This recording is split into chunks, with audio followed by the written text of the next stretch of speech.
पुस्तक 2 अध्याय 10 ले मिन्हवू की घृणा। नियम के लिए, जब आप परेशान होते हैं तो आप और भी अधिक सुंदर होते हैं, अपनी बहन से भी अधिक कामुक। शब्द भावुक और क्रूर व्यंग्यात्मक थे और उसकी उंगलियां बेचैनी से हमला करने के लिए नीचे की ओर सरकने लगी। नीम ने अनजाने में अपने मजबूत कंधे को काट लिया। आंसू उस आदमी की चौड़ी छाती पर गिर रहे थे। ले मिन्हवू ने उपहास किया। जिस तरह की महिला भोली होने का दिखावा करती है वह खिलौना है जिसे पुरुष अपने पास रखना सबसे ज्यादा पसंद करते हैं। अपने पैर फैलाओ। उसकी आवाज चट्टानों पर तैरते रेत के कणों की तरह थी, धीमी और धमकी भरी। मिन्हवू, मुझे डर लग रहा है। नियम के हाथ ने उसकी बाह को कसकर पकड़ लिया। मूर्ख होने का नाटक करो और आदी हो जाओ। उसने भौहें सिकोड़ ली। उसकी लंबी, पतली उंगलियां जोर से अंदर घुस गईं। निहीम अचानक चिल्लाई। उसके नाखून उसके शरीर में गड़ रहे थे। उसकी आंखें अचानक घूम गईं और उसकी उंगलियां कसकर चूस ली गईं, शुद्ध और लोचदार जगह को छूते हुए। ढाल जो उसकी मासूमियत का प्रतीक थी, वह वस्तु जिसने उसके हमले को रोक दिया था। क्या यह तुम्हारा पहली बार है? उनके दिमाग के पुर्जे हिल चुके थे। नीम ने असहाय होकर सिर हिलाया। वह दर्द से झींगा की तरह सिकुड़ गई। क्या यह विश्वास करने लायक है? विश्वास है कि वह हुआवी की तरह नहीं है। ले मिन्हवू ने बहुत देर तक उसे देखा, फिर अपना हाथ उससे हटा लिया। निहीम ने एक संवेदनशील कराह निकाली। वह अचानक बिस्तर से उठ गया, जिससे उसे अपने लिए खेद महसूस हुआ और वह उसे देखकर आंसुओं से भर गई। मिन्हवू, क्यों? वह समझ नहीं पाती। ले मिन्हवू ने अपने चारों ओर एक तौलिया खींच लिया और गुस्से से कहा, आपकी उपस्थिति से मुझे बहुत जलन होती है। तुम मेरी पत्नी हो। अपने आंसुओं पर काबू पाने में असमर्थ होकर उसने अपने नग्न शरीर को ढकने के लिए बिस्तर की चादर का इस्तेमाल किया। क्या ऐसा हो सकता है कि वह उसे इस तरह नीची दृष्टि से देखने पर मजबूर कर दे?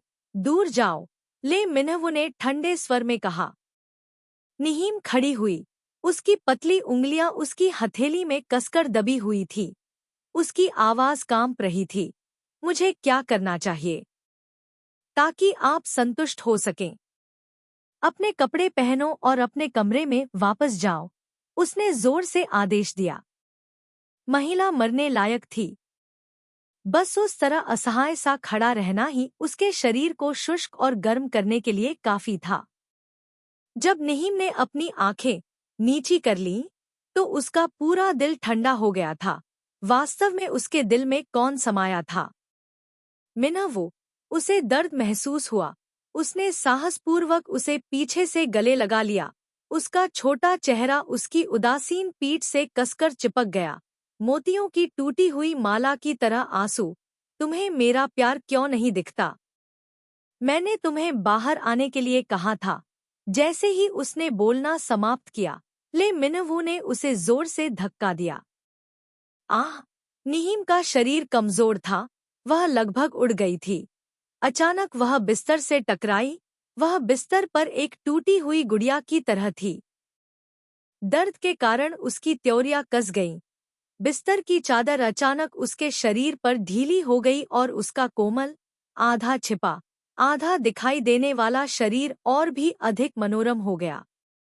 गर्म रूप ले मिन्हवू की आंखों में समा गया। यह दृश्य उसकी उम्मीदों से बिल्कुल परे था। पुरुष की इच्छा एक क्रूर जानवर की तरह थी जिसे अब रोका नहीं जा सकता था। अंत में वह अभी भी पीछे नहीं हट सका। आगे बढ़ता हुआ, उसके हाथ ने उसके चेहरे को कसकर पकड़ लिया। अगर तुम नहीं जाओगे तो पछताओ मत।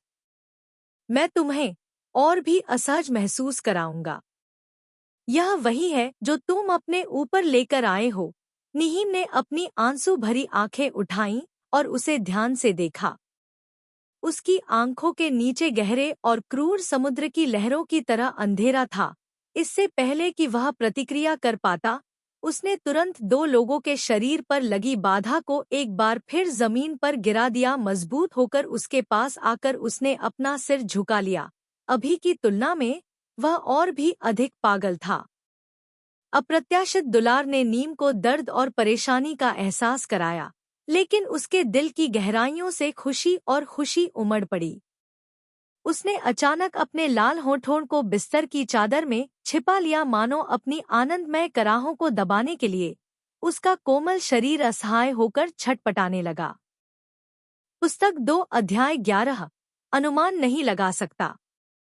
मिनहवू, उसके गर्म होंठ सीधे नीचे चले गए।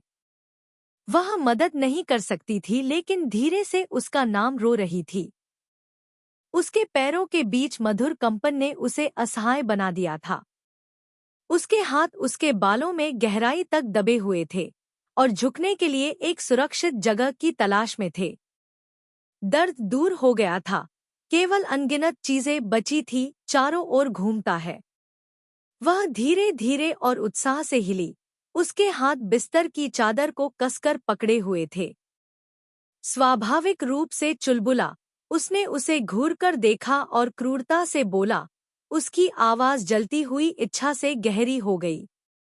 अपमानजनक शब्दों ने नियम को बिना आवाज किए रोने पर मजबूर कर दिया। उसने अपना सिर थोड़ा हिलाया, लेकिन उसका दिमाग उसके गर्म शरीर द्वारा असीम विशाल महासागर की ओर निर्देशित था। उसने केवल उसे धीरे धीरे रगड़ते हुए, उथले रूप से घुसते हुए, एक घातक गर्मी के साथ महसूस किया जिसने उसे लगभग पिघला दिया। मिनहवू, प्यार की अजीब, स्तब्ध कर देने वाली लहर ने उसे समझ में नहीं आया कि क्या करे, लेकिन उस व्यक्ति का नाम पुकारे जिससे वह प्यार करती थी। कवर अप निहीम को उसके पूरे शरीर में दर्द महसूस हुआ जो अब और दर्द नहीं दे सकता था। पुरुषों और महिलाओं के बीच का रिश्ता उसके लिए कुछ भी नहीं था, बिल्कुल अजीब था। उसका पूरा शरीर कांप रहा था। पहली बार ले मिनहवू को फूटते लावा की तरह पुरुष की इच्छा महसूस हुई। कई बार तीव्र उत्तेजना के साथ वह बस उसमें गहराई तक प्रवेश करना चाहता था। वह तुरंत उसे भरने के स्वाद का आनंद लेना चाहता था। उसने अपने होठों को सिकोड़ लिया और तीव्र उत्तेजना के आनंद और परमानंद से भरी उसकी चमकती आंखों को देखा। नीम ने अजीब ज्वार को दूर करने के लिए अपने होंठ काटे। उसकी आंखों ने जोश से उसकी बाह पकड़ ली, उसकी लय का अनुसरण करते हुए उसके कोमल और शर्मीले शरीर को ढक दिया। खुशी के साथ खुशी से तालमेल बिठाते हुए बिना रुके तेजी से हिल रही थी। मिनहवू, उसने हांफते हुए उसका नाम पुकारा और उसके द्वारा दिए गए प्यार भरे उपहार को स्वीकार किया। काफी देर बाद जब वह उसके आखिरी अवरोध पर गिरा, तो वह जोर से चिल्लाई और उसकी धीमी गुर्राहट के साथ बेहोश हो गई। बहुत सवेरे बर्फ अभी भी खिड़की के बाहर भारी मात्रा में गिर रही थी। हल्की रोशनी नीम के नंगे कंधों पर चमक रही थी। उसकी गोरी त्वचा काले कंबल के सामने खड़ी थी। वह धीरे से करा उठी और अपने सपने से जाग उठी। दर्द के अलावा उसके पैर अभी भी कांप रहे थे। मिनहवू, उसने धीरे से पुकारा, लेकिन जब उसने आंखें खोलीं तो देखा कि बिस्तर खाली था। निहीम के चेहरे पर बहुत निराशा दिखाई दी, लेकिन वह तुरंत खुशी की भावना से घिर गई। एक बच्चे के हाथ में मिश्री की तरह मीठी हवा में अभी भी उसकी हल्की गंध थी, यहाँ तक कि उसके होठों में भी वह कोमलता थी, एम्बर की खुशबू। उसने उसे चूमा, लेकिन वह कल रात के अनुभव के बाद समझ नहीं पाई, क्या उसे उसका व्यक्ति माना जा सकता है या सिर्फ आधा व्यक्ति जो उसका था। उसे समझ नहीं आया कि ले मिनहवू को इतना संयमित क्यों रहना पड़ा। उसने स्पष्ट रूप से देखा कि उसे बहुत कष्ट सहना पड़ा। कई बार वह संतुष्ट हुआ, लेकिन फिर भी वह संतुष्ट नहीं था। इसके अलावा वह अभी भी उसके लिए अपना संपूर्ण शरीर क्यों रखता है। सोचते समय सुश्री हुआ ने दरवाजा खटखटाया और अंदर चली गई। नीम जल्दी से कंबल में घुस गई और केवल अपना छोटा लाल चेहरा दिखाया। पुस्तक 2 अध्याय 12। क्या आपको परवाह है? सुश्री हुआ एक अनुभवी व्यक्ति हैं। जब उन्होंने इसे देखा तो उन्हें तुरंत पता चल गया कि क्या हो रहा है। हालांकि अपने दिल में सुश्री हुआ को यह समझना बहुत मुश्किल था कि शादी से पहले उनकी शादी को 3 महीने कैसे हो गए। लेकिन बिना कुछ कहे उन्होंने धीरे से पूछा, मिस, अब लगभग दोपहर हो गई है। मैंने रात का खाना तैयार कर लिया है। कृपया जल्दी करो, बिस्तर से उठो और खाओ। हो ना? मैं अब नीचे जाऊंगा, नीम ने शर्माते हुए और झिझकते हुए उत्तर दिया। अप्रत्याशित रूप से दोपहर हो चुकी थी। अरे, वह कहाँ है? सुश्री हुआ ने पलटकर कहा, मिस्टर ले सुबह जल्दी बाहर चले गए और मुझसे कहा कि तुम्हें दोपहर के आसपास जगा दूं। नीम के बगल में साफ कपड़े रखते हुए सुश्री हुआ ने मुस्कुराते हुए कहा, मुझे कहना होगा कि मिस्टर ले एक बहुत ही विचारशील व्यक्ति हैं। मैं देख रही हूँ कि वह आपसे सच्चा प्यार करते हैं। मुझे प्यार करो? नीम दंग रह गया। क्या तुम उससे प्यार करते हो? क्यों नहीं? पिछली बार जब आप नशे में थे, मिस्टर ले ने आपकी देखभाल करते हुए ज्यादातर रात बिना सोए बिताई थी। उन्होंने न केवल आपका नाइट गाउन खुद बदला था, बल्कि वह आपके लिए हैंगओवर चाय बनाने के लिए रसोई में भी गए थे। यह काम पर मेरा पहला दिन था, इसलिए मुझे यह अच्छी तरह याद है, सुश्री हुआ ने चहकते हुए कहा। हुआ? नीम पूरी तरह से स्तब्ध थी। उस रात क्या वह वही था जिसने अपना नाइट गाउन बदला था? भव्य विभाजन रेखा। दोपहर के समय अस्पताल का आपातकालीन कक्ष थोड़ा शांत हो गया। थकी हुई और सांस लेते हुए एक टीयूडोआ ब्रेक रूम में सोफे पर रेंगती हुई, उसने बेहद उदास मुस्कान के साथ नीम द्वारा दिया गया संतरे का जूस अपने पास ले लिया। कॉमरेड को नियम, सूरज पश्चिम में उगता है ना? मैंने इतने वर्षों तक अस्पताल में काम किया है और मेरे साथी कभी सक्रिय रूप से मुझसे मिलने नहीं आए। आज तुम्हें क्या हो गया है, कॉमरेड? इतना जोर से मत हंसो। ठीक है। नीम ने उसकी बाह को रगड़ा, संतरे के जूस की बोतल का ढक्कन खोला और उसे देते हुए कहा, जल्दी से पी लो, यह अस्पताल का कल्याण है। टीयूडोआ मुस्कुराया, आप बहुत विचारशील हैं, अन्यथा आप अपने दुर्लभ कबूतर के अंडे कैसे रखेंगे? नीम ने घूरकर कहा, मैं पूरी सुबह व्यस्त रहा हूँ और आपका मुंह बंद नहीं कर सकता। अगर जिक्र नहीं किया तो भूल जाओ, जिक्र करोगे तो गुस्सा हो जाओगे। क्या आप परेशान हैं? उन्होंने कहा कि क्या भगवान मानवता को नष्ट करना चाहते थे? पूरी सुबह यातायात दुर्घटनाएं होती रहीं, अन्यथा वह एक चौड़ी विशाल सड़क पर चल रहे थे और उनके सिर पर एक फूल का गमला लगा और वे घायल हो गए। नीम, तुम्हें सावधान रहना होगा। मैं तुम्हें एक दिन आपातकालीन कक्ष में नहीं देखना चाहता। उफ, मैंने क्या बकवास कहा। कृपया भगवान मुझे दोष न दे। क्षमा करें, क्या यह सही नहीं है? उसने अचानक नियम की ओर देखा, अन्य चीजों पर मत जाओ। कहो, अगर कुछ भी गलत नहीं है तो तुम मुझे ढूंढने अस्पताल नहीं आओगे। नियम के रोने से यह स्पष्ट था कि वह लगातार खुद से बात कर रही थी। वह उसे देखकर अन्य चीजों पर आगे नहीं बढ़ना चाहती थी। उसने उसे गौर से घूरते हुए कहा, दरअसल ऐसा कुछ नहीं है, मैं बस चेकअप के लिए अस्पताल जाना चाहती हूँ। ऐसा नहीं लग रहा है कि आप बीमार हैं। टीयूडोआ और भी अधिक भ्रमित थी। नीम झिझकी, उसके गाल गुलाबी हो गए। एक पल के लिए सोचते हुए फिर वह टीयूडोआ के पास सोफे पर बैठ गई। टीयूडोआ, वास्तव में मेरे पास कुछ है जिस पर मैं आपकी सलाह चाहता हूँ। ठीक है, जो मुझे सबसे ज्यादा पसंद है वह है दूसरों को मनोवैज्ञानिक परामर्श प्रदान करना। आप इसे कहते हैं। एक टीयूडोआ फूल की तरह उज्ज्वल रूप से मुस्कुराई। नीम ने अपने लाल होंठ चाटे और शर्म से अपना मुंह खोला।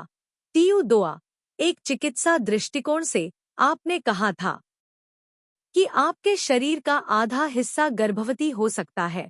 कल रात ले मिन्हवो ने अपने शरीर में बार बार गर्म बीज छोड़े। उसने इंटरनेट पर एक कुंवारी लड़की की गर्भावस्था के बारे में पढ़ा था। ओ, खांसी खांसी। एक टीयू डोआ ने घुटते हुए और खांसते हुए संतरे का रस थूक दिया। फिर नहीम के शब्दों से चौंक गया। आधा व्यक्ति, आधा इंसान क्या है? क्या यह सिर्फ ऊपरी आधा है या निचला आधा? माँ, क्या वह मृत व्यक्ति नहीं है? कोई मृत व्यक्ति गर्भवती कैसे हो सकता है? पुस्तक 2 अध्याय 13। दिल निराश है। इस तरह की निराधार सोच ने नियम को हंसाया और रुलाया, इसलिए उसे कहना पड़ा, एनटीयू दोआ, तुम एक लड़की हो, ऐसी भयानक बातें मत कहो। ठीक है, तुम एक लड़की हो, डॉक्टर, फोरेंसिक रोगविज्ञानी नहीं। हर बात के लिए मृतकों के बारे में मत सोचो, ठीक है? मेरे पास एक भी नहीं है। क्या तुमने ऐसा नहीं कहा कि आधा आदमी? आधे आदमी के साथ कोई शांति से नहीं रह सकता? विकलांग? ट्यू दोआ और भी भ्रमित हो गया। निहीम को संदेह से घूरने लगा। निहीम ने वास्तव में उसकी कल्पना की प्रशंसा की, उसे इसके बारे में सोचना बंद करने का संकेत देने के लिए अपना हाथ उठाया और धीरे से आह भरी। मैंने इसे आधा कहा, आधा नहीं। व्यक्ति, इसे भूल जाओ, मैं तुम्हें सीधे बताऊंगा ताकि तुम्हें बकवास सोचने के बारे में चिंता न करनी पड़े। नियम एक पल के लिए रुका। उसने एनटीयू डोआ को अपनी आंखें खुली हुई ध्यान से सुनते हुए देखा, अपनी लार निगल ली और कहा, टीयू डोआ, मेरा मतलब यह है कि यदि एक पुरुष और एक महिला एक दूसरे के साथ यौन संबंध बनाते हैं, लेकिन लड़की अभी भी कुंवारी है, तो आप कहें, क्या उस लड़की का गर्भवती होना संभव है? पलकें एक साथ मुड़ने ही वाली थी कि उसे हिचकी आ गई। उसे हर बार किसी भ्रामक या भयानक चीज का सामना करने पर हिचकी आने की आदत है। नियम ने उसकी उपस्थिति को देखा, चुपचाप विलाप करते हुए कहा कि यह युवा निश्चित रूप से समझ नहीं पाया, जैसा कि अपेक्षित था। एनटीयू डोआ ने उसे समझने में काफी समय लगाया। बेहद मासूम आंखों से, बहन जी, आपका क्या मतलब है? क्या पुरुष और महिला के बीच कोई रिश्ता था? क्या वह लड़की अभी भी कुंवारी है?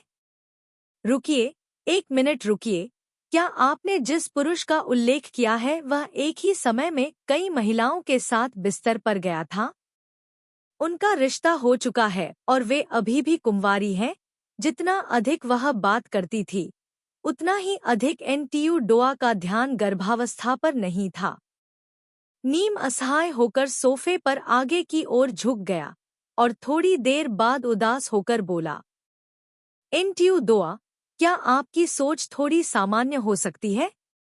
मेरा मतलब है, हालांकि वह आदमी वास्तव में उस लड़की को चाहता था, लेकिन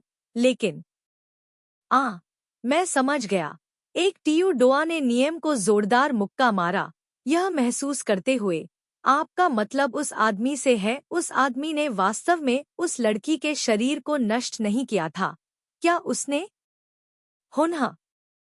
हाँ, नियम ने अपनी आंखें उठाकर उसकी ओर देखा। आपने इसे स्पष्ट रूप से कहा। यह कुछ भी नहीं है। मेरी नज़र में लिंग की परवाह किए बिना केवल मरीज हैं। इस प्रकार की प्रेम कहानी को वैज्ञानिक दृष्टिकोण से देखने की जरूरत है। इसमें कुछ भी रहस्यमय और वर्जित नहीं है। एक टीयू दोआ आत्मसंतुष्टता से मुस्कुराया, फिर बेहद उत्सुकता से पूछा, आप किसके बारे में बात कर रहे हैं? तो क्या हम परिचित हैं? क्या यह आदमी बहुत विकृत है? यदि आप किसी को नहीं चाहते तो उसे मत छुएं। फांसी लगाने से आपका क्या मतलब है? यह सुनकर नीम तुरंत शर्मा गई। उसे अस्वाभाविक लगा। उसने अपने बालों को सहलाने के लिए अपना हाथ उठाया और धीरे से कहा, यह सिर्फ इतना है, सुबह मैं ऑनलाइन गया और कुछ ऐसा पढ़ा, तो मैं बस उत्सुक हूँ। एक टियुदोआ ने संतरे का जूस पिया ताकि वह पीने के बाद नियम का शर्मिंदा चेहरा न देख सके। उसके बाद वह शांत हो गई और सोफे के सामने झुक गई। वास्तव में इस तरह की स्थिति में उस लड़की के गर्भवती होने की संभावना बहुत कम है। यदि वह तुरंत गर्भवती हो सकती है तो उस लड़की को लॉटरी टिकट या घोड़े की दौड़ खरीदनी चाहिए। निश्चित रूप से प्रथम पुरस्कार जीतेगी। क्या ऐसा है? नियम के लिए जिसे कुछ उम्मीदें थी, उसने सारी आशा खो दी, अपने होंठ काटे और निराश महसूस किया जैसे कि यह कुछ भी नहीं था। पुस्तक 2 अध्याय 14 बूढ़ी लोमड़ी और लोमड़ी। होटल का कमरा, मोटे खिड़की के पर्दे खिड़की के बाहर शहर के सुंदर दृश्य को अस्पष्ट कर रहे थे। हाडोंग, एक हॉट और सेक्सी लाल नाइटगाउन पहने हुए, शान से आगे बढ़ी। उसके हाथों में रेड वाइन के 2 गिलास थे, जिससे उसके चमकदार सफेद हाथ और भी चमकदार हो गए। उसने वाइन का एक गिलास नीचे रख दिया। उसकी चिकनी बाहें उस आदमी की गर्दन से लिपट गईं। पूरा कोमल शरीर उस आदमी की गोद में झुक गया। तुम बहुत घृणित हो। क्या मुझे इन दस्तावेजों जितना अच्छा नहीं होना चाहिए? अब तक तुमने मुझे अपनी आंखों से भी नहीं देखा है। ले मिन्हवू ने हाडोंग को गले लगाया, मुस्कुराया, दस्तावेज नीचे रख दिए। उसने जो शराब का गिलास दिया उसे स्वीकार किया, रेड वाइन का एक घूंट लिया। आपको स्पष्ट रूप से समझना होगा, चुनाव 2 दिनों में है। मुझे पता है, बेशक मुझे पता है। इस दुनिया में आपसे ज्यादा इसकी परवाह कौन करता है? मोटा और सुंदर शरीर उसके करीब दबा हुआ था, धीरे से ठोस आदमी की छाती को सहला रहा था। उंगलियां धीरे धीरे मजबूत गालों को सहला रही थी, हवा के लिए हाँफ रही थी। लेकिन मिन्हवू, लोग तुम्हें बहुत याद करते हैं, बहुत। हाडोंग की अभिव्यक्ति बिल्ली के बच्चे की तरह भावुक थी, लेकिन इसके विपरीत। ले मिन्हवू बहुत ठंडा था। उसने बस अपना मुंह घुमाया और प्यार की इच्छा से अपनी स्वप्निल लाल आंखों को देखा। उसका प्रेमी। हाडोंग, यह दस्तावेज गायब है बस। उसकी आवाज धीमी थी। उसकी बाहें उसके चारों ओर लिपटी हुई थी। उसके लाल होंठ उसके सेक्सी जबड़े से चिपके हुए थे। उसने अपना सिर झुकाया और कहा, मिन्हवू, हुआ टैन बैंग एक बूढ़ी लोमड़ी है जिससे निपटना आसान नहीं है। नहीं, आप यह भी जानते हैं कि व्यापार जगत में उनका प्रभाव छोटा नहीं है। वह व्यापार संघ में अधिकांश लोगों को आकर्षित कर सकते हैं। आपके लिए इस दस्तावेज को पकड़ना आसान नहीं है। ले मिन्हवू का हाथ धीरे धीरे उसके प्यारे बट पर चला गया। हल्के से उसे चुटकी काटते हुए उसने अपने होंठ मोड़ लिए और विलाप करते हुए कहा, हुआ टैन बैंग एक बूढ़ी लोमड़ी है, इसलिए मैं भी एक हूँ लोमड़ी। क्या उस व्यापारी संघ के उन लोगों को मुझे छुड़ाना मुश्किल है? मिन्हवू, तुम बहुत बदसूरत हो। क्या आप मुझे उन बूढ़ों से बातचीत करने देना चाहते हैं? वह व्यक्ति मेरा है, हाडोंग ने चिल्लाकर कहा। उसने उसकी ठुड्डी उठाई। उसकी आंखों में हंसी का कोई निशान नहीं था। बेशक, अगर आपको नाराजगी महसूस होती है तो आप ऐसा नहीं कर सकते। अब तक मुझे कभी भी दूसरों को मजबूर करना पसंद नहीं आया। हाडोंग ने यह देखा और जल्दी से उसकी बाहों में कूद गया और शर्म से कहा, लोग सिर्फ बात कर रहे हैं, तुम गुस्सा क्यों नहीं हो? यह बूढ़ा लोमड़ी, हुआ टैन बैंग, बस मुझे जांच करने दीजिए। मुझे यकीन है कि परिणाम आपको संतुष्ट करेंगे। ले मिन्हवू ने उसके बालों में अपना हाथ फिराया। उसकी आंखें गहरी और विचारशील थी। उसकी आवाज धीमी थी, जल्दी करना होगा। क्या तुमने कभी मुझे काम पर निराश किया है?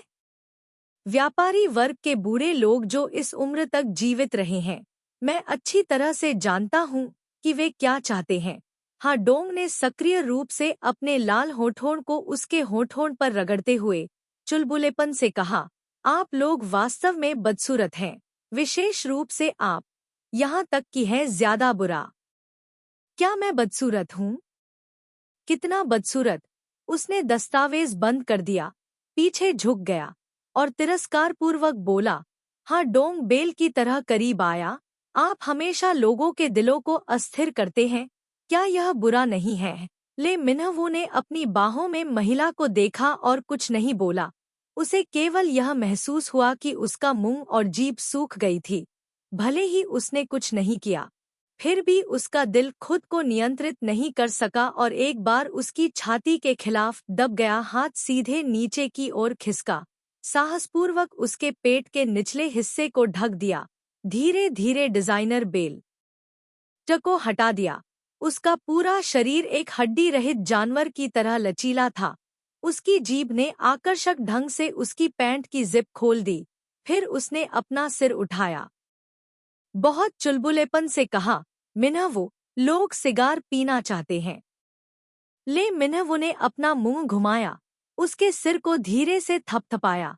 उसकी आवाज बिल्कुल भी नहीं डगमगाई। यह आपकी बहादुरी पर निर्भर करता है। हाँ डोंग का चेहरा भर आया था खुशी, एक भूखी मछली की तरह उससे चिपकी हुई थी। फिर वह इत्मीनान से खड़ा हुआ, चाय की मेज के सामने झुक गया, रेड वाइन का एक गिलास उठाया, लापरवाही से गिलास को झुकाया और उसे नाली में डाल दिया। रेड वाइन ने तुरंत उसकी पतली पोशाक को भिगो दिया। यह उससे पतला नहीं हो सकता था। उसके गोरे शरीर से रेड वाइन की तेज और आकर्षक गंध निकल रही थी। मिन्हवू, वह आकर्षक और आमंत्रित थी, आधी अधूरी और आधी अधूरी, पुरुषों को दीवाना बना रही थी। ले मिन्हवू अभी भी पहले की तरह सोफे पर झुका हुआ था। उसकी गहरी आंखें बिना किसी भावना के थी। उसने शांति से अपने होंठ सिकोड़ लिए, अपने सामने नरम, अधीर शरीर को देखते हुए। बहुत देर बाद उसने शांति से कहा, इसे स्वयं उतारो। हाँ डोंग बहुत चुलबुली थी, अपने नाइट गाउन का पट्टा खोलने के लिए हाथ बढ़ा रही थी। शराब से भीगी हुई पतली शिफॉन पोशाक तुरंत जमीन पर गिर गई। उसके हाथों ने धीरे धीरे उसके मोटे शरीर को सहलाया, सांप की तरह लहराते हुए पुरुषों की आंखों को ललचाया। अंत में वह उसके पैरों के बीच घुटनों के बल बैठ गई। उसके हाथ उसकी राजसी मर्दानगी को ढक रहे थे। उसकी जीभ भूख से उसके होठों पर फिसल रही थी। भगवान जानता है कि वह इस राजसी पुरुष वस्तु की कितनी लालसा रखती थी। मिन्हवू, वह उसकी आंखों में ध्यान से देखते हुए करा उठी, फिर और सहन नहीं कर सकी। उसने अपना सिर नीचे किया और अपना मुंह खोला। जीभ की चिकनी नोक ने ले मिन्हवू को संतुष्टि से मुस्कुराने पर मजबूर कर दिया। बड़े हाथ ने उसके सिर पर जोर से दबाव डाला, जिससे वह इसे सहन करने में असमर्थ हो गई, लेकिन उसका शरीर हिल गया, जिससे एक आकर्षक पक्ष सामने आया। पूरी प्रक्रिया के दौरान ले मिन्हवू ने अभी भी उसे उदासीनता से देखा। पलक झपकते ही उसने उसका नाम फुसफुसाया। उसने बिना सोचे समझे निहीम को याद किया। उसका शर्मीला रूप, उसकी डरी हुई अभिव्यक्ति, उसके बिस्तर पर कांपना, जब वह दर्द के कारण उसके कान में चुपचाप रोती थी।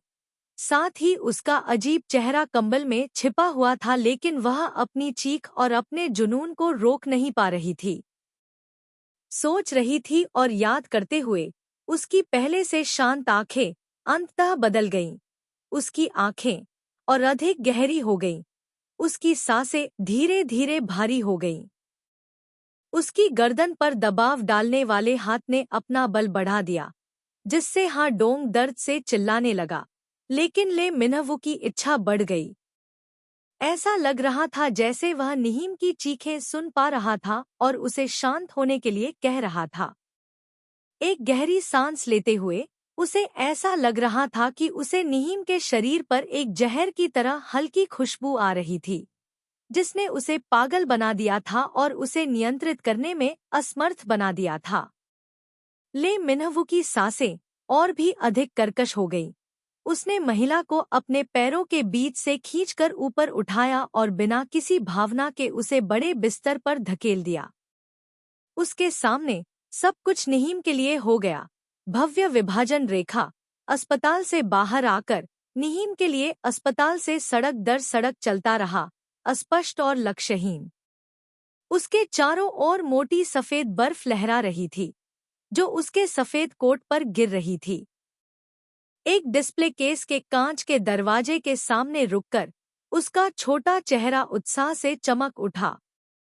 उसका नाजुक चेहरा राहगीरों को कई बार देखने पर मजबूर कर देता है।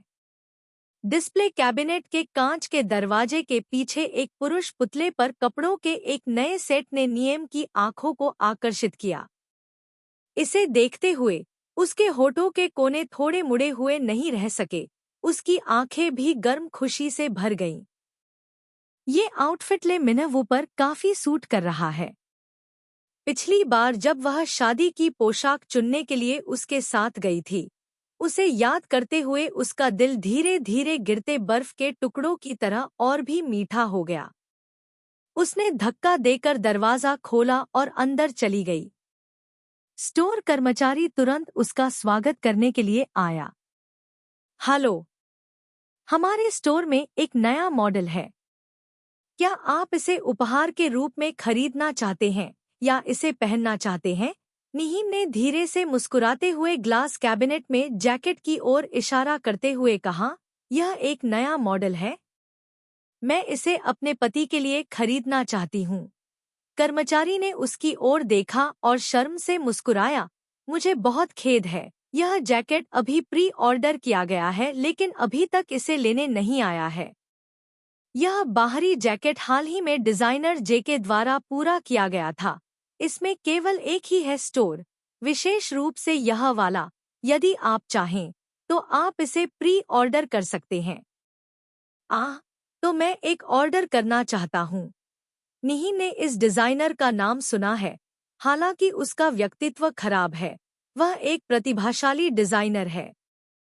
मेरे पति लगभग 187 सेंटीमीटर लंबे हैं, कंधे चौड़े हैं। उन्होंने स्टाफ को ले मिनहवू का माप याद करके सुनाया। ऑर्डर देने के बाद निहीम ने जमा राशि दे दी और जाने ही वाली थी कि उसके पीछे के कर्मचारी ने उसे फोन किया। अगर आपको कोई आपत्ति नहीं है तो क्या आप मुझे 1 मिनट दे सकते हैं? मंत्री पद के लिए आगामी चुनाव आ रहा है। क्या आप कांग्रेसी ले मिनहवू को वोट दे सकते हैं? बोलने के बाद उसने चुपचाप उसे एक पत्रक दिया। नहम स्तब्ध रह गया, उसके होठों के कोने मुड़ गए। हमारे पड़ोस में सभी ने कांग्रेसी ले को वोट दिया। वह वास्तव में हम व्यापारियों के बारे में सोचते हैं। यदि वह मंत्री चुने जाते हैं तो हम एक मंत्री के रूप में उन पर पूरा भरोसा करते हैं। स्टाफ ने बहुत धैर्यपूर्वक टू नियम की ओर देखा, फिर अपनी मुट्ठी उठाई। हम जियानी जैसे किसी व्यक्ति को मंत्री के रूप में बिल्कुल नहीं पहचानेंगे, इसलिए हमें प्रयास करना चाहिए। आइए हमारे अधिकारों की रक्षा करें। नियम को अपने दिल में गर्मजोशी महसूस हुई और मुस्कुराई। ठीक है, चलो साथ मिलकर काम करते हैं। पुस्तक 2 अध्याय 15। छिपा हुआ लेंस। कपड़े की दुकान से बाहर निकलने पर बर्फ और भी अधिक गिर गई और राहगीरों के कपड़ों पर गिर गई। निहीम ने गहरी सांस ली। हवा में ठंडी हवा तैरते बादल की तरह थी। वह खुशी से मुस्कुराई और अब उसे ठंड महसूस नहीं हुई। आसपास की सड़कों पर बेहद हलचल थी। जब टू नियम करीब आए तो उन्हें पता चला कि कुछ लोग प्रचार करने और वोट जुटाने के लिए ले मिनहवू की बड़ी तस्वीरें लिए हुए थे। निहीम का चेहरा गर्मजोशी से भरा हुआ था।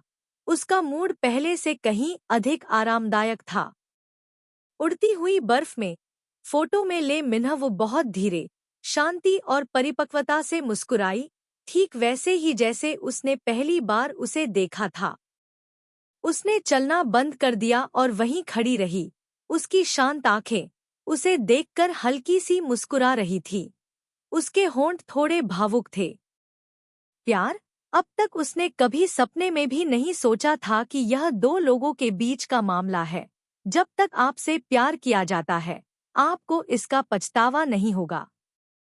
हालांकि प्यार लोगों को पागल बना देगा और गरिमा और तर्क खो देगा। दुनिया में अभी भी पुराने बांस और बांस के अंकुरों के उगने, मरने तक प्यार करने की कई कहानियां हैं। वह प्यार के लिए एक बार जी सकती है, भले ही वह मृत अंत में डूब जाए, फिर भी वह स्वेच्छा से काम करने को तैयार है। इस चुनाव का परिणाम चाहे जो भी हो, यह उनके लिए अब तक कभी भी महत्वपूर्ण नहीं रहा है। वह उससे प्यार करती है, उसकी पहचान, उसकी स्थिति से संबंधित नहीं, केवल उसके ले मिन्हवो होने से संबंधित है, बस ले मिन्हवो जिससे वह प्यार करती है। सड़क के कोने पर कुछ लोग नाचते गाते घूम रहे हैं। उनके बगल में पैसों का एक बड़ा बैग है, जिसमें केवल कुछ बिखरे हुए सिक्के हैं। वे चौक के विपरीत दिशा में थे। कबूतरों से घिरा हुआ बर्फ गिरने के कारण बीच में फव्वारा अस्थायी रूप से बंद हो गया था। जब टू नियम वहां से गुजरी, तो उसके पीछे कबूतरों का झुंड उड़ रहा था। उसने बर्फ के टुकड़े गिरते हुए देखे, जिससे भटकने वालों को प्रदर्शन करने के लिए और अधिक प्रयास करना पड़ा। बहुत से लोग वहां से गुजरते थे, लेकिन कभी-कभी कुछ लोग कुछ सिक्के नीचे फेंक देते थे और फिर चले जाते थे, जैसे कि शहर व्यस्त था और किसी ने गाने और नृत्य की आवाज पर ध्यान नहीं दिया। निहीम आगे बढ़ी। उसने अपने बटुए से एक नोट निकाला और उसे अपनी जेब में रख लिया। जैसे ही वह जाने वाली थी, गिटार ने गाना शुरू कर दिया। प्यार, यह बिल्कुल एक बिल्ली की तरह है। आप इसका पीछा करते हैं और फिर भाग जाते हैं। आप इसे छूते हैं और यह उड़ जाती है।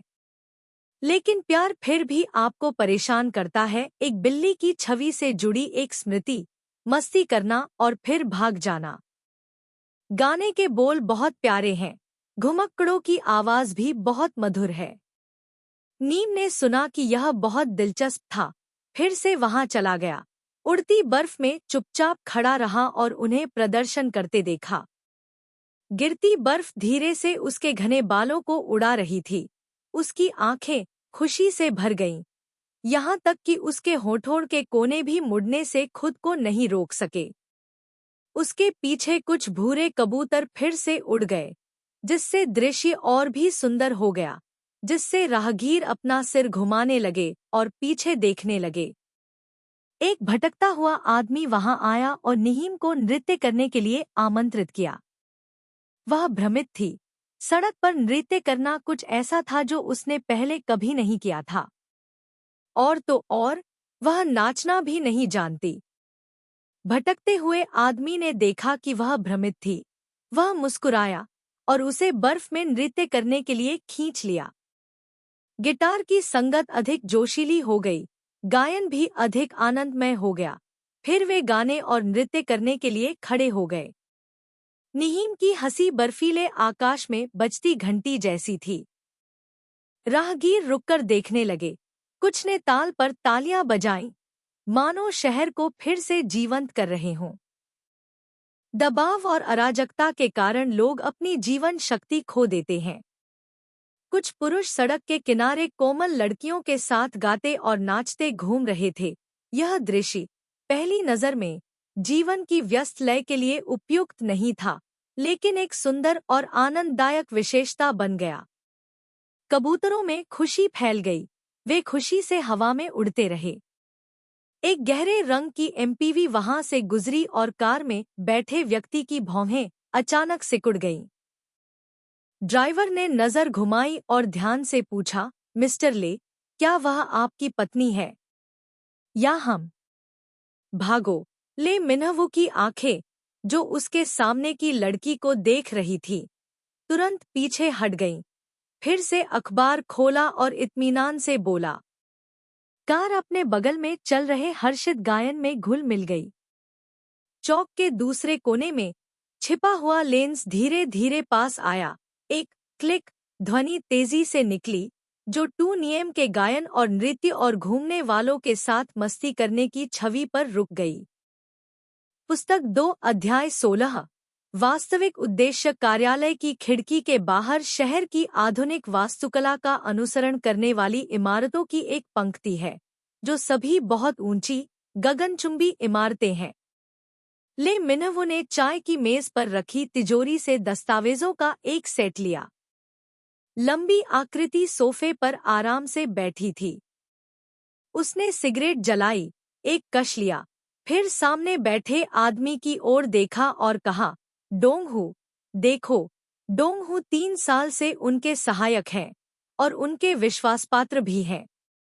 डोंगहू आम तौर पर बहुत खुश और हंसता हुआ दिखता है, लेकिन उसकी कार्यक्षमता बेहद अच्छी है। वह उन कार्यों पर बहुत सावधानी और कर्तव्यनिष्ठा से विचार करता है और हल करता है जिन्हें अन्य सहायक नहीं कर सकते। डोंगहू ने मेज पर रखी फाइल उठाई, उसे खोला, एक पल के लिए उसे देखा, फिर संदेह से अपना सिर उठाया। आप हुआ टैन बैंक के आंतरिक मामलों की जांच करना चाहते हैं? ले मिन्हवू ने सिर हिलाया, सिगरेट बट खींचते हुए कहा, इस दस्तावेज में महत्वपूर्ण डेटा अधूरा है। मैं चाहता हूँ कि आप जांच जारी रखें। डोंगहू ने सोच समझकर उसकी ओर देखा। क्या आपके कोई प्रश्न हैं? ले मिन्हवू ने उनकी चिंताओं को समझ लिया।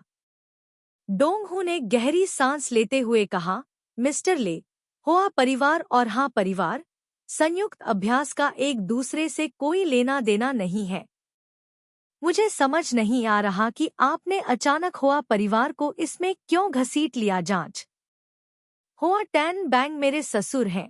ठीक है, अब तक उन्होंने ले मिन्हवू को हाँ परिवार के सहयोग से संबंधित जानकारी एकत्र करने में मदद की है। मंत्री हाँ फिलहाल राजनीतिक जगत में काफी सक्रिय हैं। सही तौर पर वह लोगों के प्रति दयालु है, पवित्रता और अखंडता को बढ़ावा देता है। लेकिन वास्तव में फ्रांस में एक वाइन एस्टेट में गुप्त रूप से बहुत सारा पैसा स्थानांतरित किया गया था।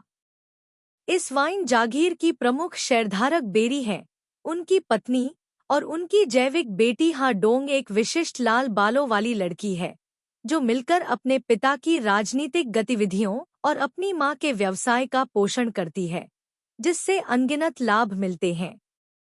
समूह के शोषण का संदर्भ काफी गहरा है और इसमें ले मिन्हवू और डोंगहू का भी काफी समय बर्बाद होता है। यह एक ऐसा परिवार है जो बाजार में एक कंपनी का शेयर उधार लेता है। प्रारंभ में यह कुछ अनुचित लेनदेन के कारण था जिसने ले मिन्हवू का ध्यान आकर्षित किया। आगे की जांच करने पर यह पता चला कि समूह के नियंत्रण के पीछे का व्यक्ति पूर्व आर्थिक मंत्री जिया एनवाई था। उन्होंने अपने अधिकार का फायदा उठाया और व्यक्तिगत लाभ के लिए भूमिगत लेनदेन करने के लिए बाहरी समर्थन उधार लिया। ले मिन्हवू ने कुछ सबूत रखे और फिर उन्हें सीधे अभियोजक के कार्यालय में भेज दिया। इसलिए जियानी की स्थिति भी हिल गई थी। उन्हें हमेशा संदेह था कि ये परिवार और सहकारी समूह के बीच आपस में जुड़े हुए हित हैं। एक बार जब उनके समान हित होंगे तो मंत्री हाँ के लिए इसमें शामिल होने से बचना मुश्किल होगा। यह अफसोस की बात है कि जब तक वह आर्थिक मंत्री नहीं बन जाते, आगे की जांच का कोई रास्ता नहीं है। हुआ टैन बैंग ने कुछ भी नहीं के साथ एक व्यवसाय का निर्माण नहीं किया। हुआ परिवार आज जो कुछ भी है, वह काफी हद तक लंबे समय से चले आ रहे अगरबत्ती बनाने वाले परिवार के साथ अपने संबंधों के कारण है। शुरुआत से यह अगरबत्ती बनाने वाला परिवार मूल रूप से था। जब हुआ टैन बैंग ने सत्ता संभाली तो उन्होंने ऐसे लोगों के साथ संबंध स्थापित किए जिनके पास व्यावसायिक नीतियां तय करने की शक्ति थी। ले मिन्हवू ने बेरुखी से अपना मुंह खोला, सिगरेट का बट एशट्रे में डाला और कहना जारी रखा, वह एक ईमानदार व्यवसायी नहीं है। हाँ परिवार और सहकारी समूह हुआ परिवार के विपरीत, मैं चाहता हूँ कि इससे अलग तरीके से निपटे। मिस्टर ले, क्या आपको लगता है कि हुआ परिवार वाणिज्यिक संघ को नियंत्रित करता है? आखिरकार डोंगहू ने कई वर्षों तक उसका पीछा किया था और जब उसने उसे ठंडे स्वर में मुस्कुराते हुए देखा तो उसे स्पष्ट रूप से पता चल गया कि कुछ भी अच्छा नहीं था। नए अधिकारी अक्सर अपने साथ एक टीम लेकर जाते हैं। जब जिया एनवाई पद पर थे तब उन्होंने चैम्बर ऑफ कॉमर्स में कई अच्छे पदों पर भी काम किया था। नए मंत्री ने चैम्बर ऑफ कॉमर्स के कुछ दाग साफ किए। क्या यह बहुत ज्यादा है? ले मिन्हवू ने अपनी आंखें हल्की सी टेढ़ी कर ली। व्यवसाय की दुनिया में क्या कोई ऐसा है जो नहीं जानता कि हुआ टैन बैंग एक बूढ़ी लोमड़ी है? हुआ टैन बैंग ने अपना व्यवसाय टू परिवार के आधार पर बनाया, लेकिन बाजार में सूचीबद्ध होने के बाद, क्योंकि वह इत्र का पालन नहीं करता था, उद्योग कई शेयरधारकों द्वारा उनकी आलोचना की गई थी। तो स्पष्ट रूप से शेयरधारकों को अभी भी टू परिवार की अगरबत्ती बनाना याद है। आप टू परिवार के गुप्त नुस्खे को आजमाने पर विचार क्यों नहीं करते? डोंगहू ने सुझाव दिया। ले मिन्हवू की आंखें गहरी हो गईं। टू परिवार का गुप्त सूत्र दाओ तुय है। कई साल बीत गए, दाओ तुय बहुत पहले ही खो चुका है। जो भले ही उस समय टू अनहवान ने गुप्त सूत्र को नहीं समझा था, दाओ तुय उसका चेहरा अचानक ठंडा हो गया और उसने कठोरता से कहा, अगर यह वास्तव में अभी भी मौजूद है तो मैं करूंगा, मैं इसे अपने हाथों से नष्ट कर दूंगा। डोंगहू बिना किसी कारण कांप उठा। उसे समझ नहीं आया। हर कोई ड्रंकन पीच के प्रति उदासीन था, लेकिन ले मिन्हवू की नज़र में यह एक अक्षम्य क्रूर वस्तु क्यों बन गई? पुस्तक 2 अध्याय 17 मुलाकात। टू नियम की शादी के बाद यह पहली बार है अनहवान बान सोन विला में आए। हालांकि उसकी भावनाएं बहुत थी, लेकिन वे उसके चेहरे पर दिखाई नहीं देती थी। सुश्री हुआ ने सभी प्रकार के फल, केक और चाय परोसी और फिर व्यस्तता से दोपहर का भोजन तैयार किया। मो मन वान ने यह देखा और तुरंत अपना सिर हिलाया। सामने सोफे पर बैठे ले मिन्हवू को देखते हुए उसकी आवाज स्पष्ट रूप से असंतुष्ट थी। मिन्हवू, इस विला के लिए आप केवल एक नौकरानी रखते हैं? इस नौकरानी के अलावा मेरे पास कोई नहीं है। क्या कोई चौकीदार या कुछ भी? मैं प्रति घंटे के आधार पर भी काम कर सकता हूँ। तो क्या टीयू निहिम सब कुछ खुद कर सकती है? माँ, घर में ज्यादा अजनबी नहीं होने चाहिए, ले मिन्हवू ने उत्तर दिया। आप क्या कह रहे हैं? एक या दो नौकरानियां और कुछ नहीं करेंगी। मुझे लगता है आप दोनों को ले परिवार के विला में चले जाना चाहिए। वहां आपकी चिंता में मदद करना मेरे लिए बेहतर होगा। कम से कम ऐसा नहीं होगा। यह जगह इतनी ठंडी और उजाड़ है। उसके बगल में बैठे ले थियन ने भी अपना मुंह खोला। उसकी अभिव्यक्ति बहुत गंभीर थी। मेरे लिए काम पर जाना ठीक है, लेकिन टीयू निहिम अकेली है। उसके पास बात करने के लिए भी कोई नहीं है। ले मिन्हवू के बोलने की प्रतीक्षा किए बिना निहिम तुरंत खड़ा हुआ और ले थियन के लिए चाय डाली और धीरे से मुस्कुराते हुए कहा, माँ, पिताजी, वास्तव में कम लोगों को काम पर रखना मेरा इरादा था। मुझे शोर शराबा वाला माहौल पसंद नहीं है। मिन्हवू भी इसे समझता है, तो चिंता मत करो माता पिता। मो मैन वान ने टू निहिम को प्यार से देखा, अनहवान का हाथ खींचा, जो अभी भी मुस्कुरा रही थी, और धीरे से कहा, सिस्टर सुई, मुझे कहना होगा कि यह छोटी लड़की टीयू निहिम वास्तव में प्यारी है, सौम्य और विचारशील दोनों है। उन्होंने यह भी कहा कि वह मिन्हवू का बचाव करने में मदद करेगा। मिन्हवू स्पष्ट रूप से गलत था।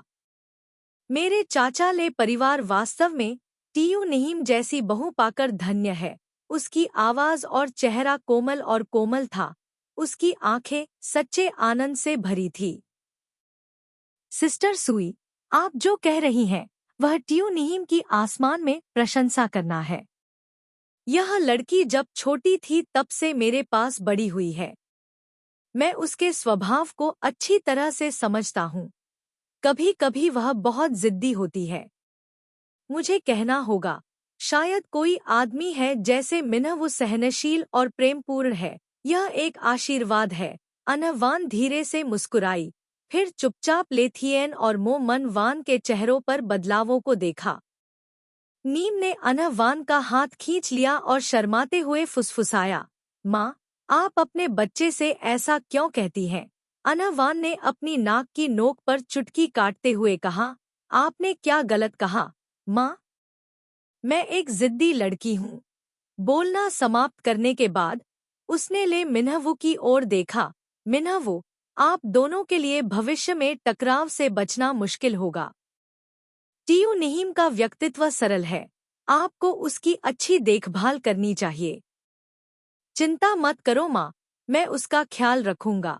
ले मिन्हवू ने नीम का हाथ पकड़ा। उसकी आवाज गर्म और ईमानदार थी। जैसे ही नीम ने अपना सिर नीचे करके देखा कि उसका हाथ उसके हाथ से ढका हुआ है, उसका चेहरा तुरंत गुलाबी हो गया। उसका दिल खुशी से भर गया। ले थियन ने चाय पी और संतुष्टि के साथ मुस्कुराए। वह 30 साल से अधिक समय से राजनेता है, लेकिन उनमें वह पैनापन नहीं है जो एक राजनेता को चाहिए। इसके विपरीत वह मिलनसार और शांत थे। उन्होंने ज्यादा कुछ नहीं कहा, केवल कभी कभार एक या दो महत्वपूर्ण वाक्य ही कहे। मो मन वान एक प्रसिद्ध विद्वान है। वर्तमान में वह एक प्रतिष्ठित विश्वविद्यालय में फ्रेंच साहित्य पढ़ा रही हैं।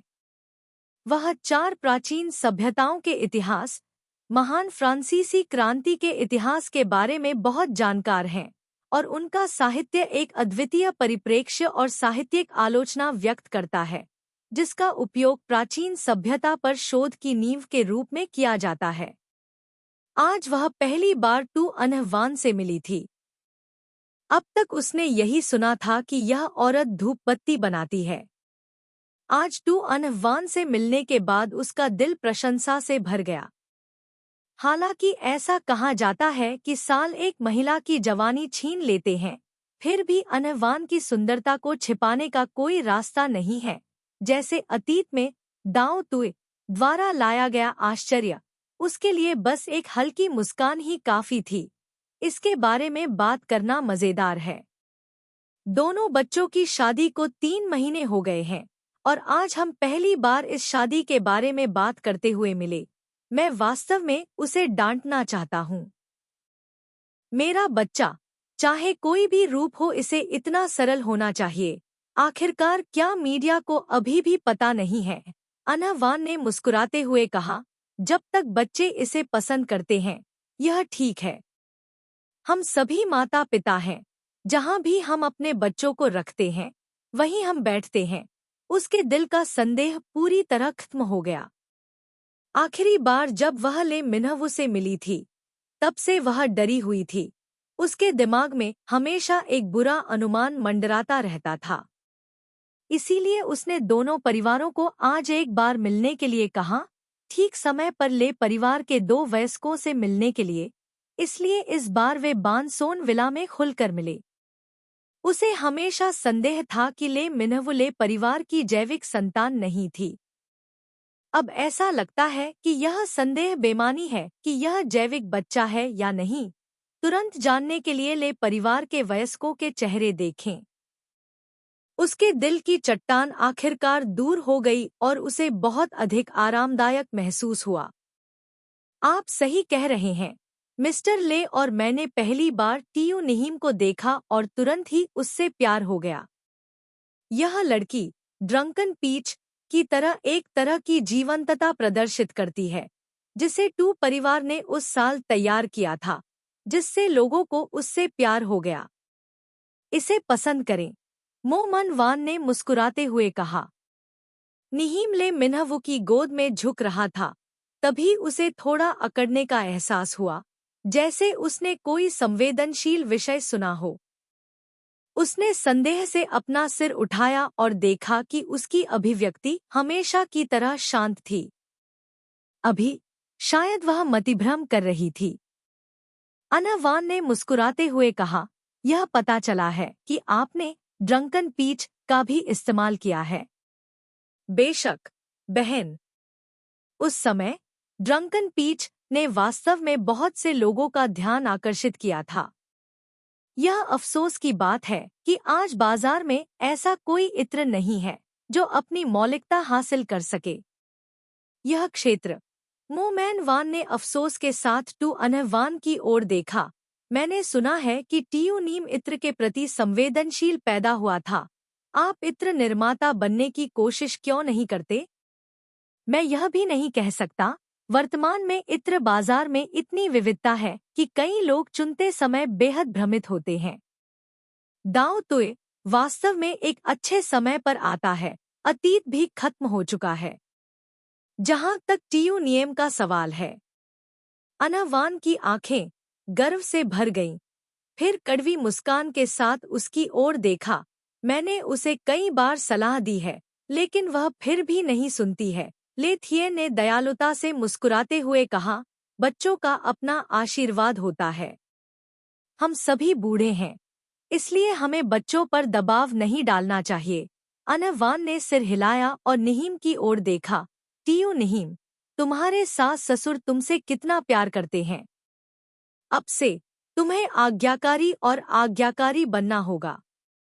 माँ, नीम ने नाराजगी से कहा। मोमन वान ने संतुष्टि के साथ मुस्कुराते हुए कहा, मैं अब बस अपने पोते को पकड़ना चाहता हूँ। मिनहवू, काम में व्यस्त होने का पुराना बहाना मत इस्तेमाल करो। तुम्हें पता है, अपने दोस्तों और साथियों को देखो। मुझे पता है, उनके परिवार में पहले से ही एक पोता है। इस साल उनकी पत्नी फिर से गर्भवती है। ले मिनहवू ने तुरंत मोमैन वान के विचार बोले। कोई कल्पना कर सकता है कि उसने यह अनगिनत बार कहा था। यह जानना ठीक है। टीयू निहीम, मैं नए युग की सास हूँ। आपको मिनहवू को सावधानीपूर्वक प्रबंधित करना होगा। जितना अधिक ध्यान से आप प्रबंधित करेंगे, मैं उतना ही खुश रहूंगी। जैसे ही काम से निकलने का समय होगा, आपको तुरंत उसे घर बुलाना चाहिए और उसे जाने नहीं देना चाहिए। मेलजोल के लिए बाहर जा रहे हैं। यह लगभग क्रिसमस है। इस साल बच्चा पैदा करना हम दोनों के लिए सबसे अच्छा है। मोमैन वैन अंतहीन बातें करती हैं। पोडियम पर उनका सारा प्रदर्शन पारिवारिक मामलों पर केंद्रित है, बेहद सौम्य और सुलभ। निहीम अजीब तरह से मुस्कुराया, लेकिन ले मिनहवू के आलिंगन में खींच लिया गया। उसने केवल उसकी धीमी आवाज अपने सीने में गूंजती हुई सुनी। हम कोशिश करेंगे। उसका मन अचानक कांप उठा। उसने उसके चेहरे पर कोणीय रेखाओं को देखने के लिए अपना सिर उठाया।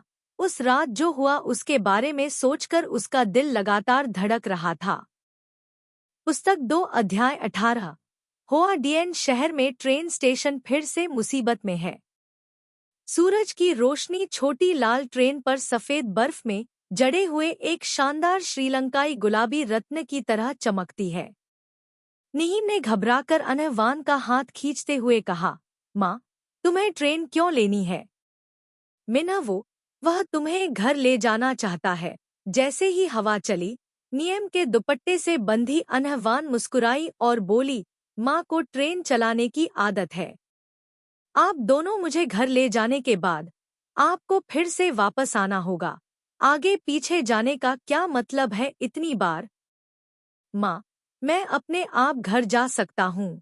यह ठीक है। उसने निहीम के हाथ को थपथपाया, फिर ले मिनहवू की ओर देखा, जिसने अभी अभी सिगरेट जलाई थी। कुछ ही दूरी पर इंतजार कर रहा था। उसे एक तरफ खींच लिया और फुसफुसाया, मुझे लगता है कि मिनहवू भी बहुत अच्छा है। इंसानों के बीच एक ड्रैगन और फीनिक्स है। हालांकि भविष्य में महिलाओं को अभी भी थोड़ा समझदार होना होगा। एक सफल पुरुष से दोस्ती करना सबसे खुशहाल महिला है। जब तक मैं किसी सामान्य पुरुष से शादी नहीं करती, तब तक मैं उस प्रकार की व्यक्ति नहीं हूँ जिसे महिलाएं आसानी से बरगला सकती हैं। तुम हो, मैं स्वेच्छा से काम करने को तैयार हूँ। इसलिए टीयू निहीम, जबकि आप अभी भी उसके विचारों को पूरी तरह से नहीं समझ पाए हैं, आपको अपने लिए सर्वोत्तम सुरक्षित मार्ग की योजना बनाने की जरूरत है। यह बिल्कुल वैसा ही है जैसा मेरी माँ उस समय समझती थी। अना वान ने स्पष्ट रूप से कहा, मैंने उसे परिवार का मुखिया बनने दिया, जिसका अर्थ है आर्थिक निर्भरता। महिलाओं को सुरक्षित रहने के लिए हाथ में पैसा होना चाहिए। पुरुष अपने बच्चों से मीठी मीठी बातें कर सकते हैं, उन्हें कस्में खिला सकते हैं, लेकिन एकमात्र चीज जो वे उन्हें पूरी तरह से नहीं दे सकते, वह है सुरक्षा की भावना। एक महिला की सुरक्षा की भावना को हासिल करने के लिए उसे अपनी क्षमताओं पर निर्भर रहना चाहिए। क्या आप समझती हैं? नियम अब समझ गई, मुस्कुराई और बोली, माँ, यह ठीक है, मैं समझता हूँ। अनहवान ने धीरे से आह भरते हुए कहा, अब मेरी एकमात्र चिंता तुम्हारी बहन है। एज यह कर्म है, मुझे उसे किसी दिन बताना होगा। माँ, अब इस बारे में चिंता मत करो, मैं इसे सुलझाने की कोशिश करूंगा। नियम ने धीरे से कहा, माँ, ध्यान से गाड़ी चलाओ। जब आप घर पहुंचें, तो आपको तुरंत अपने बच्चे को बुलाना चाहिए। अनहवान ने सिर हिलाया। ट्रेन जोर से चिल्लाई। ले मिन्ह वो आगे बढ़ी और उसे कुछ सरल सुरक्षा सावधानियां बताईं। उसने जल्दी से उन दोनों को हाथ हिलाया। ठीक है, तुम दोनों जल्दी घर जाओ। माँ, कार में बैठो। निही ने सिर हिलाया और स्थिर खड़ा रहा, तू अनहवान की पीठ की ओर देखते हुए। कुछ क्षण बाद उसे एहसास हुआ कि उसकी माँ वास्तव में बूढ़ी थी। ले मिन्ह वो उसके बगल में खड़ा था, ट्रेन शुरू होने का इंतजार कर रहा था। वह दर्पण देखा। उसका चेहरा थोड़ा उदास था, उसकी आंखों में दर्द दिख रहा था जिसका उसे भी अंदाजा नहीं था। उसने शांति से कहा, चलो घर चलते हैं, और बर्फ फिर से गिरने लगी। पूरी रात बर्फबारी हुई और अगले दिन कुछ अप्रत्याशित हुआ। जैसे ही निहीम जागी, सुश्री हुआ, पत्रिकाओं और समाचार पत्रों का एक बड़ा ढेर पकड़े हुए जल्दी से वापस लौट आई। शीर्षक स्पष्ट है, यहाँ तक कि 1000 डिग्री के करीब होने पर भी। ऊपर, यह अब भी वैसा ही है। दाई ने फिर से एक नया चलन शुरू किया। सड़क के किनारे भिखारियों के साथ नृत्य किया। नियम की आंखों में हजारों शब्द भर गए। वह बहुत देर तक स्तब्ध रही। उसने देखने के लिए अन्य पत्रिकाएं और समाचार पत्र निकाले। उन सभी ने एक ही खबर प्रकाशित की। उनमें से कुछ ने भटकते हुए पुरुषों के साथ उसके नृत्य की तस्वीरें भी प्रकाशित की। उसका दिल ठंडा हो गया। उसने अपने हाथों को नीचे गिरा दिया और उसके हाथ में जो अखबार था वह तुरंत गिर गया कालीन पर। कहाँ है वह? काफी समय बाद निहीन ने अधीरता से पूछा। चुनाव इतना करीब होने पर यह लेख निश्चित रूप से उनके लिए एक घातक हमला है। सुश्री हुआ भी घबरा गई थी। उन्होंने नीचे की ओर इशारा किया और सावधानी से कहा, युवा मास्टर, नीचे, मैंने अभी यह समाचार देखा और यह इंटरनेट पर भी फैल गया। मास्टर, आप अपने चेहरे पर भाव नहीं देख सकते। अच्छा, नियम के हाथ कांप रहे थे। उसने जल्दी से एक शर्ट पहन ली और शयन कक्ष से बाहर निकल गया और लिविंग रूम के सोफे पर बैठ गया। इत्मीनान से कॉफी पी रहा था और अखबार पढ़ रहा था। निहीम सीढ़ियों पर खड़ा था, उलझन में उसकी विशाल पीठ को देख रहा था। उसका आचरण अभी भी हमेशा जैसा ही था, लेकिन वह हमेशा उसे डराता था। निहीम ने अपने सूखे होठों को चाटा और सोफे पर पहुंचने से पहले नीचे चली गई। उसे एहसास हुआ कि मीडिया उसके जीवन की कितनी देखभाल करता है। ले मिन्हवू को हर दिन समाचार पत्र और पत्रिकाएं पढ़ने की आदत है। मीडिया ने उनकी कहानी को लेकर हलचल मचा दी, यहाँ तक टिप्पणी की कि यह इस बार ले मिन्हवू के चुनाव अभियान के लिए घातक झटका हो सकता है, और दीवार पर लगे टीवी पर भी उनसे जुड़ी खबरें आ रही थी। जब निहीम ने चुपचाप उस अखबार पर नजर डाली जो वह पढ़ रहा था, तो वह आश्चर्यचकित और भयभीत हो गई। उसकी और सड़क के किनारे नाचते हुए घुमक्कड़ों की छवि बहुत स्पष्ट रूप से उसकी आंखों में गई। फिर ले मिन्हवू की ओर देखा, वह भी बहुत ध्यान से देख रहा था। मिन्हवू, वह बताना चाहती थी कि उस दिन क्या हुआ था, लेकिन उसे नहीं पता था कि कहाँ से शुरू करें। फोटो बहुत सुंदर है। ले मिन्ह अभी भी बिना सिर उठाए अखबार पढ़ रहा था, लेकिन उसने एक कप कॉफी ली और निहीम को दे दी। होना, निहीम को उम्मीद नहीं थी कि वह ऐसी अजीब बात कहेगा। वह बहुत देर तक स्तब्ध रही। इससे पहले कि वह समझ पाती कि वह उससे क्या करवाना चाहता है। उसने कॉफी का कप लिया, फिर उसे उसके सामने लाकर बेचैनी से पूछा, आपने अभी क्या कहा? इस बार ले मिनहवू ने उसकी ओर देखने के लिए अपना सिर उठाया, फिर कॉफी का कप एक तरफ रख दिया, खड़ा हुआ और अपनी जैकेट उठाई। ऐसा लग रहा था जैसे वह बाहर जाने की तैयारी कर रहा हो। मैंने कहा, फोटो बहुत सुंदर है। उन्होंने धैर्यपूर्वक इसे फिर से दोहराया, अपनी जैकेट पहनी और कहा, कम से कम इस बार पत्रकार की फोटोग्राफी तकनीक खराब नहीं है। सुनियम को संदेह हुआ। उसने उसे अपना बैग दिया और धीरे से पूछा, आप नाराज नहीं होंगे, है ना? ले मिनहवू ने उसकी ओर देखने के लिए अपना सिर घुमाया। उसकी आंखें शांत लेकिन शक्तिशाली थी, जिससे उसे दोषी महसूस हो रहा था और वह अनजाने में उससे बचना चाहती थी। क्या अगर तुम समझ जाओ कि मैं नाराज हो जाऊंगा? मैं वह केवल इतना जानती थी कि वह निश्चित रूप से क्रोधित होगा। चुपचाप आह भरी, समझाते हुए, मुझे पता है कि यह तस्वीर आपके चुनाव अभियान के लिए हानिकारक है। दरअसल उस समय मुझे बस थोड़ा सा महसूस हो रहा है, क्षमा मांगना। ले मिनहवू ने अपने होठों को थोड़ा ऊपर उठाया। उसकी आंखों में बिल्कुल भी गुस्सा नहीं था, उसका स्वर अभी भी शांत था। अगर मैंने तुम्हें पहले इतना प्रतिभाशाली देखा होता तो मैं तुम्हारे बारे में अपना दृष्टिकोण बदल देता। क्या? नीम ने आश्चर्य से उसकी ओर देखा।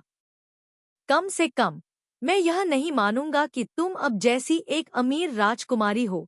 उन्होंने यह बात बड़ी ही सरलता से कही। नीम स्थिर खड़ा रहा। जैसे ही वे भ्रमित थे, टीवी पर समाचार ने दो लोगों का ध्यान आकर्षित किया। निम्नलिखित समाचार आगामी मंत्री चुनाव से संबंधित है।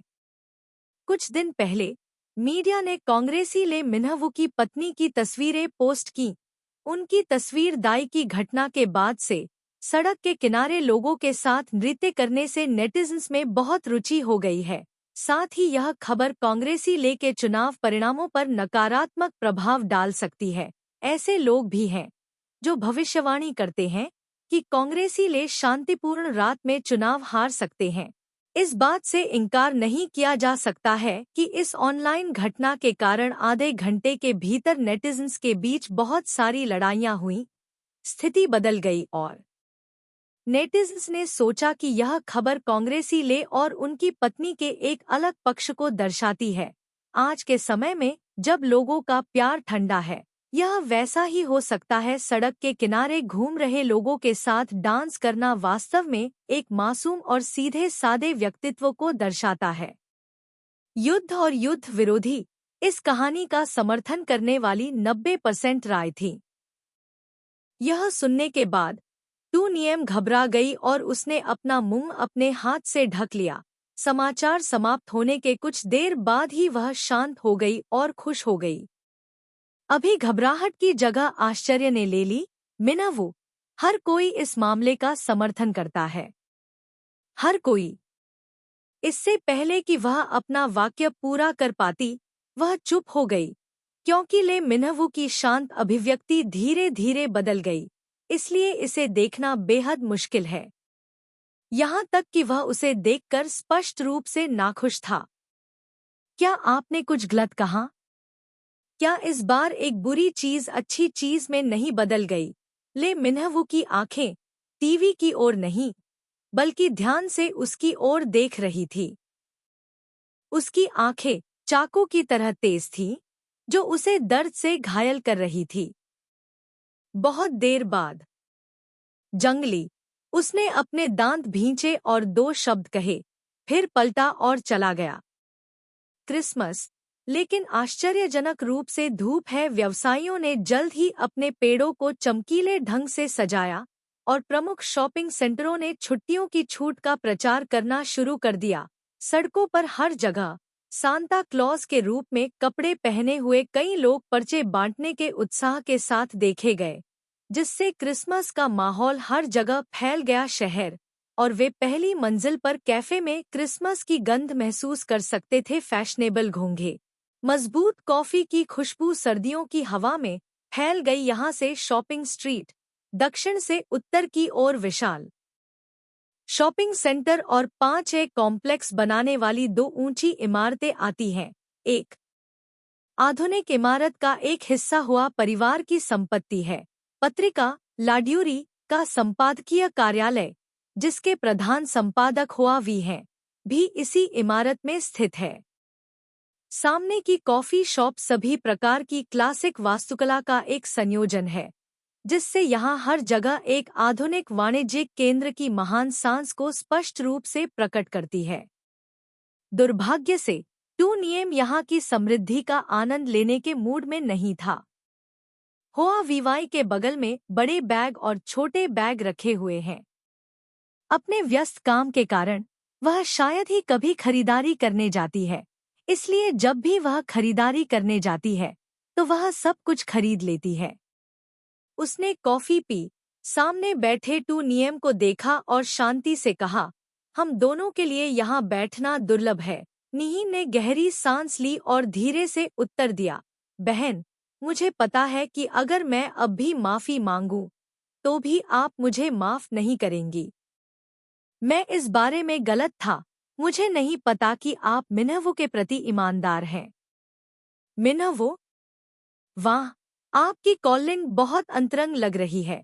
होआवी ने कॉफी का कप पकड़ लिया, लेकिन उसे अपनी कांपती उंगलियों को रोकने में कठिनाई हो रही थी। उसने जाने दिया, कप जमीन पर बिखर गया। दीदी, मुझे तुमसे नफरत है।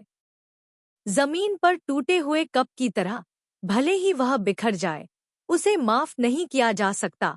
नियम हांफने लगा। उस साल मेरी माँ उसे ले गई और उसका अंतिम नाम भी बदल दिया। मैंने गिनती नहीं की, क्योंकि मेरे दिल में हमेशा यह छोटी बहन थी। जब वह हाई स्कूल में गई और एक लड़का उसका पीछा कर रहा था, तो वह डर गई थी। जोर जोर से रोने के लिए वह मैं ही था जो स्कूल के बाद उसे लेने के लिए हर दिन उसके पीछे पीछे जाता था। इतने सालों से मैं वास्तव में जानना चाहता था कि क्या उसके दिल में यह बहन है या नहीं। हाँ, मुझे आम तौर पर यह पसंद है मजाक करने के लिए, प्यार के साथ खिलवाड़ करना, लेकिन क्या इस दुनिया में कोई ऐसी महिला है जो हमेशा ऐसी ही रहती है? नहीं। कौन हमेशा के लिए साथ रहने के लिए एक भरोसेमंद आदमी नहीं ढूंढना चाहता? जब मिनहवो और मैंने डेट किया तो आप नहीं जानते थे कि मैं उससे कितना प्यार करती थी। असुरक्षित महसूस करना, सुंदर दिखने के लिए क्या पहनना चाहिए, ऐसा नहीं लगता? देखना, होआवी और जोर से बोली। अचानक उसका हाथ मेज से टकराया। किस आधार पर तुमने मेरी खुशी छीन ली? पुस्तक 2 अध्याय 19। मैं उसकी वजह से आया था। होआवी क्रोधित थी, जिससे आसपास बैठे सभी लोग ध्यान देने लगे और अपना सिर घुमाने लगे। कॉफी शॉप का कर्मचारी फर्श पर पड़े कप के टूटे हुए टुकड़ों को साफ करने गया, लेकिन होआवी ने उसे रोक दिया। उसके गुस्से को दबाने की कोशिश की और कर्मचारी को एक बड़ा बिल दिया। नियम ने बोलने से पहले उसके शांत होने का इंतजार किया। बहन, अगर आप आज मुझे डांटने के लिए बाहर ले जाएं, तो मैं तैयार हूँ। वास्तव में मुझे आपसे खेद है। मैं यह नहीं कहना चाहता कि प्यार हो सकता है आपके सामने। इससे महिलाएं अपना विवेक खो देती हैं, क्योंकि आज आप चाहे कुछ भी कहें, मुझे लगता है कि यह डींगे हाँकना है। जिसने मिनहवो से शादी की है वह आप हैं, इसलिए जो डांटने लायक है वह आप ही हैं। आखिरकार होआवी फैशन और मीडिया जगत की एक व्यक्ति हैं, और उन्होंने कमोबेश अपने गुस्से को नियंत्रित करना सीख लिया है। उन्होंने गहरी आवाज में कहा, मैं तुम्हें डांटना चाहती हूँ। तुम्हें बुलाने की कोई जरूरत नहीं है। नीम उलझन में था।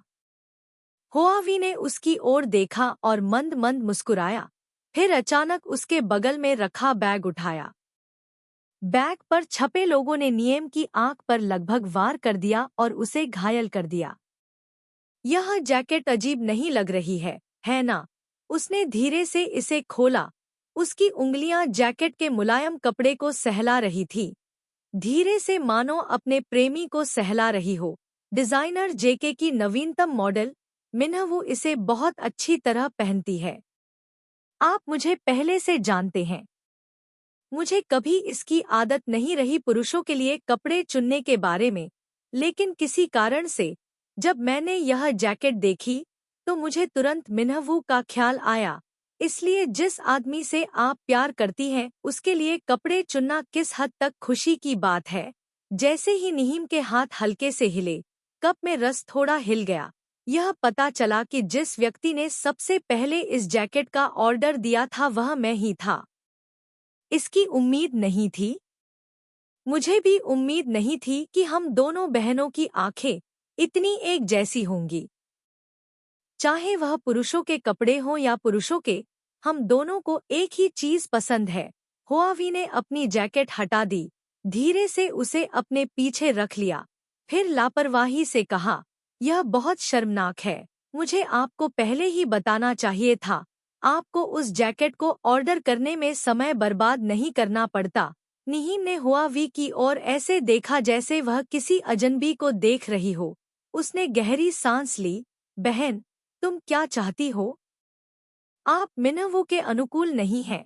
हुआवी ने उसकी ओर लापरवाही से देखा और हर शब्द कहा, अगर मैं दोबारा तुम्हारी जगह होती तो मैं इस समय उसके लिए परेशानी पैदा नहीं करती। उसे एक ऐसी महिला की जरूरत है जो उसकी मदद कर सके, न कि उस महिला की जो हमेशा परेशानी का कारण बनती है। क्या आप पता है आखिरी खबर उसके लिए कितनी बुरी थी? उसने चुनाव लड़ने का मौका लगभग खो दिया था। इस बार आप उसे पूरी तरह से नष्ट करना चाहते हैं, है ना? निहीम ने मीडिया की टिप्पणियों का जवाब नहीं दिया। हुआवी को एक विशेषज्ञ माना जा सकता है। उन्होंने कई वर्षों तक मीडिया उद्योग में काम किया है। चाहे वह कहीं भी हो, वह उन्हें जानती हैं। हालांकि अधिकांश नेटिजन्स की नज़र में यह घटना एक अच्छी बात है। पद के लिए दौड़ने वालों के लिए भले ही यह मामला महत्वपूर्ण नहीं है, फिर भी प्रतिद्वंद्वी द्वारा इस पर हमला किया जा सकता है। दीदी, मैं मिन्हवू को नहीं छोड़ूंगा। काफी समय बाद निहीम ने अपना सिर उठाया और दृढ़ निश्चय से भरी आंखों से बोली। हुआवी के मुंह का कोना थोड़ा झुक गया। बहुत देर तक उसकी ओर देखा, फिर ठंडे स्वर में कहा, मुझे डर है कि जब तुम्हें सच्चाई पता चल जाएगी तो न चाहते हुए भी तुम्हें छोड़ना पड़ेगा। कैसा सच? बहन, तुम क्या कहना चाहती हो? निहीम ने भौहें सिकोड़ ली। सड़क के विपरीत दिशा में एक कार रुकी। कार का दरवाजा खुला। सूरज की रोशनी कार से बाहर निकल रहे आदमी पर पड़ी। जिस स्थान पर दो लोग बैठे हैं वह केवल पैदल चलने वालों के लिए सड़क पर है, इसलिए कारों को प्रवेश की अनुमति नहीं है। हुआवी ने बोलना बंद कर दिया। उसके चेहरे पर एक शांत मुस्कान आ गई। उसे यह देखकर बहुत आश्चर्य हुआ। ले मिन कैसे आए? यह वह जगह है जहां वह और मैं आम तौर पर डेट पर जाते हैं। आज मैंने उसे आने के लिए कहा। उसे देर से आने की आदत नहीं है, इसलिए आप देख सकते हैं कि वह अभी भी मेरे साथ जल्दी में है। और आप, भले ही आप दोनों हों, वह शादीशुदा है। उसका दिल हमेशा मेरे पास रहेगा, नहीं तो वह आज नहीं आता। हुआवी ने उसके विचारों को समझा और हल्के से कहा। निहीम के दिल को ऐसा लगा जैसे किसी ने उसे बेरहमी से रौंद दिया हो। ले मिन्हवू ने तुरंत निहीम को देखा और उसका चेहरा काला पड़ गया।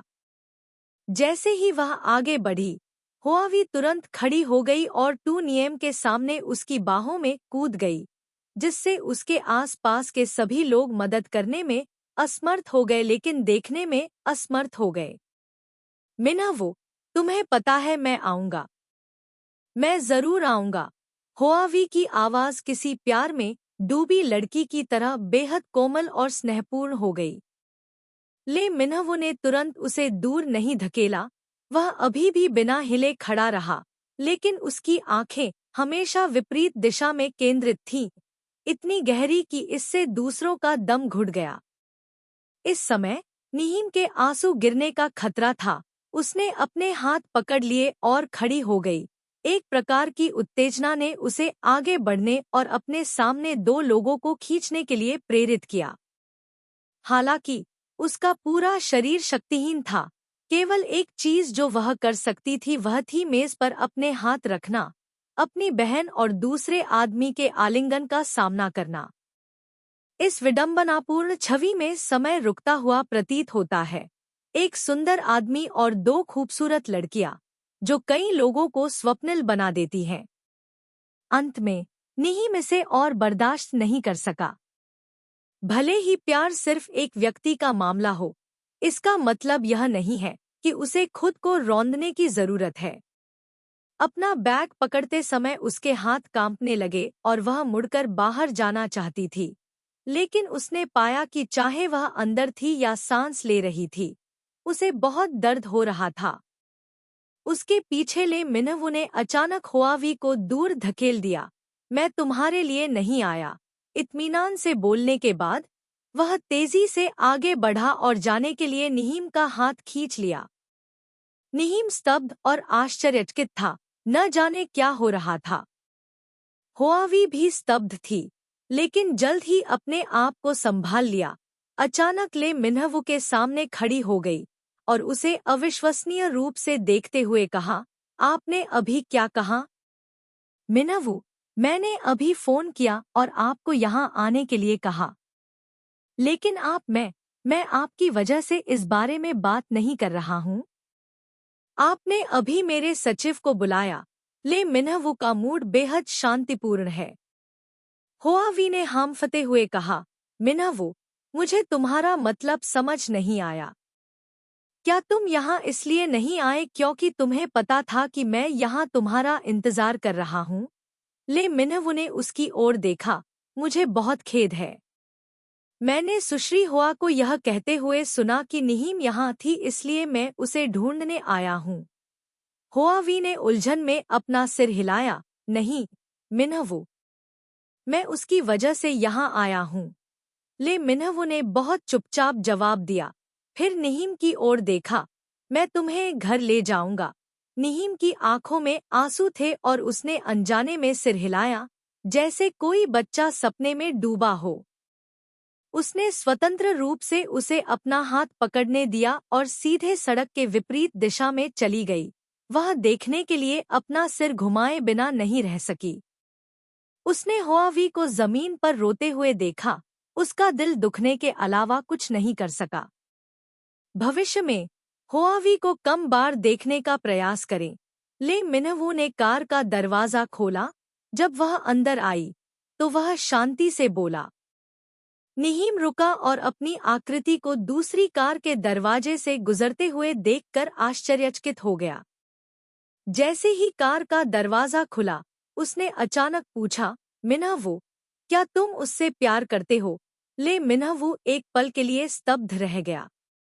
जब उसने उसकी ओर देखा तो उसकी आंखें नाराज हो गईं। उसका स्वर थोड़ा चिड़चिड़ा हो गया और उसने आदेश दिया, कार में बैठो। उसने उसके सवाल का जवाब नहीं दिया। उसका दिल तैर रहा था। सुंदर फूल रेखा को अलग करते हैं। व्हाइट क्रिसमस फिर से निर्धारित कार्यक्रम के अनुसार आ गया है। पूरे क्रिसमस के दिन नीम घर पर ही रहा और कभी बाहर नहीं गया। जब टीवी ने अंततः घोषणा की कि ले मिनहवू 20 वोटों के अंतर के साथ विदेशी आर्थिक मामलों के मंत्री के पद के लिए सफलतापूर्वक चुनाव लड़ चुके हैं, तो वह ज्यादा भावुक नहीं थी। लोग आमतौर पर ऐसे ही होते हैं। परिणाम प्राप्त करने से पहले प्रक्रिया सबसे कठिन और जरूरी होती है, लेकिन जब आप परिणाम आने तक इंतजार करते हैं तो आपको पता चलेगा कि इस प्रक्रिया में आपका सारा उत्साह, इच्छा और ऊर्जा पहले ही खर्च हो चुकी है और फिर यह धीरे धीरे वापस आने जैसा है। इस परिणाम की लंबे समय से भविष्यवाणी की जा रही थी। या फिर लोग अक्सर यही कहते हैं, परिणाम महत्वपूर्ण नहीं है, प्रक्रिया महत्वपूर्ण है। दूसरी ओर सुश्री हुआ बेहद खुश थी। उन्होंने जल्दबाजी में योजना बनाई कि आज रात कैसे जश्न मनाया जाए। नीम सोफे पर निश्चल बैठी थी, अपने तकिए को गले लगाते हुए हतप्रभ होकर टीवी देख रही थी। ले मिन्ह वो अपना उद्घाटन भाषण दे रहे थे। देखने से लग रहा था कि उनमें बहुत अधिक भावनाएं नहीं थी, ठीक वैसे ही जैसे यह आर्थिक मंत्री का पद मूल रूप से उनका था। उसकी आवाज अभी भी हमेशा की तरह धीमी और वाक्पटु थी। उसकी आंखें अभी भी हमेशा की तरह शांत थी। वह हमेशा से ऐसा ही रहा है। लंबे समय से उसके हाथों में सब कुछ मजबूती से था। मिस हुआ, जल्दी करने की कोई जरूरत नहीं है। वह आज रात घर नहीं आएगा, उसने थक कर कहा। आज उनकी तरफ से बधाई देने वाले भी बहुत लोग होंगे। उसके हृदय की गहराइयों से एक झिझक का भाव जाग उठा। उसे खुश होना चाहिए, लेकिन उसके अंदर एक समझ से परे उदासी क्यों पनप रही है। जैसे वह नहीं जानती कि वह हुआवी से प्यार करता है या नहीं। नहीं, वह यह जानती है कि जब वह मंत्री बनेगा तो उनका जीवन कैसे बदल जाएगा। ऐसी बहुत सी घटनाएं हैं जो आपको असुरक्षित और चिंतित महसूस कराती हैं।